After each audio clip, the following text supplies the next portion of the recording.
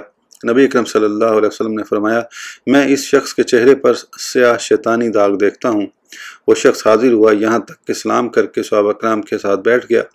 نبی اکرم صلی اللہ علیہ وسلم نے فرمایا میں تجھے قسم دے کر پوچھتا ہوں جب تو ان لوگوں کے پاس آیا تو تیرے دل میں یہ خیال نہیں آیا کہ ان میں سے کوئی بھی تجھ سے بہتر نہیں؟ اس نے کہا جی ہاں۔ نبی اکرم صلی اللہ علیہ وسلم نے یوں دعا مانگی اللہم انی استغفرک لما علمت ولما لم اعلم، اے اللہ میں تجھ سے اس چیز کی بھی بخشش مانگتا ہوں جسے میں جانتا ہوں اور اس کی بھی جسے میں نہیں جانتا۔ آپ سے پوچھا گیا یا رسول اللہ صلی اللہ علیہ وسلم آپ کو بھی خوف ہے؟ آپ نے فرمایا مجھے کون سی چیز بے خوف کرے گی، جبکہ دل اللہ تعالیٰ کی 2 انگلیوں جیسا اس کے شایان نشان ہے کہ درمیان ہے، وہ جسے چاہے بدل دے، وہ جیسے چاہے بدل دے۔ اللہ تعالیٰ نے ارشاد فرمایا وَبَدَا لَهُم مِّنَ اللَّهِ مَا لَمْ يَكُونُوا يَخْتَسِبُونَ، ترجمہ اور ان کے لیے اللہ تعالیٰ کی طرف سے وہ کچھ ظاہر ہوا جس کا انہیں گمان بھی نہ تھا۔ اس کی تفسیر میں کہا گیا ہے کہ انہوں نے کچھ اعمال نیکی سمجھ کر کیے لیکن اس کے خواہاں وہ برائیاں تھیں۔ حضرت سری سختی رحمہ اللہ فرماتے ہیں اگر کوئی شخص کسی باغ میں داخل ہو جائے جس میں ہر قسم کے درخت ہوں اور ان پر ہر قسم کے پرندے ہوں اور ہر پرندہ اپنی زبان میں اس سے مخاطب ہو اور کہے اے اللہ کے ولی تجھ پر سلامتی ہو، اور اس پر اس کا نفس ٹھہر جائے یعنی تکبر میں آ جائے، تو وہ ان کے ہاتھوں گرفتار ہوگا۔